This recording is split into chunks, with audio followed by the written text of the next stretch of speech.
India. They're most well known for their trains.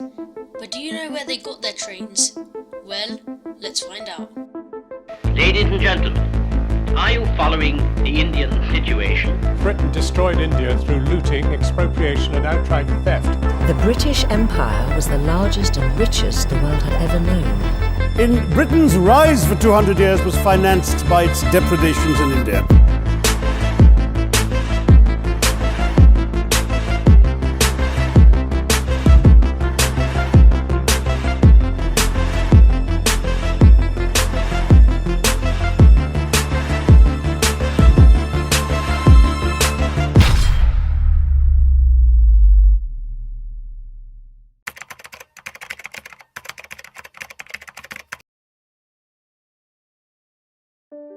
To say Britain gave India the railway trains is wrong. We first have to go back to when Britain first came into contact with India through the East India Company.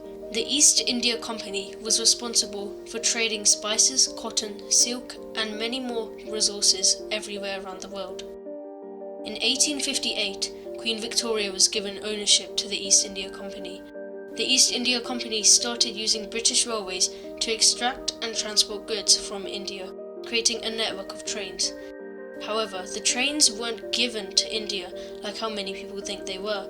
The East India Company forced India to buy the railways, even though the Indians were capable to create their own cheaper railways. Due to this, roughly 14,000 trains were imported from the UK to India between 1858 and 1949. To make this more unfair, the Indians were not even allowed to work on the trains at first. Everyone working on the trains were white staff. Railways originally made little profit. However, British shareholders who invested in the production of the railways taxed the Indians heavily and had large returns of money. Once the railways were established, Britain then focused on grabbing every penny from India, and they did. When the East India Company was established on the 31st of December 1600, Britain was only part of 2% of the world's gross domestic product, or GDP, and India was responsible for 22.7% of the world's GDP due to the prosperity of the Mughal Empire. However, this all flipped during the 18th century, and Britain was one of the world's biggest powerhouses.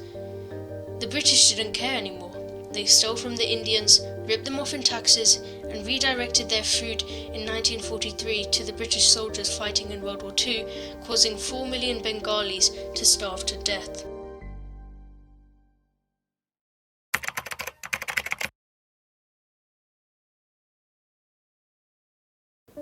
At this point, Britain would only control India for 5 more years, until 1947, but the damage was already done. £45 trillion in today's money was stolen, millions dead, and a ruined country. But even after they quickly left, there was more conflict due to the British splitting the country into two: the Hindu majority India and the Muslim majority Pakistan. The British skimmed over the fact that there would be religious conflict, and so there was. When Muslims and Hindus were trekking to their designated areas, millions were killed on trains during the migration of both sides. Trains were full of dead, burnt bodies, women and children kidnapped, and many people being raped, lost, and eventually killed. 2 million people died during these events, and the British knew about this, but didn't want to be associated with it. So after all of this, the £45 trillion stolen, the millions of murders, the conflict, and everything else, would you still see the British Empire in the same way? Now, this isn't to say that the British were only bad. They did help India in terms of bringing in British culture for politics and economics, etc. However, these horrific incidents cannot be forgotten about and must be known to all. Thank you for watching. My name is Aryan Sheikh, and I hope you enjoyed my video.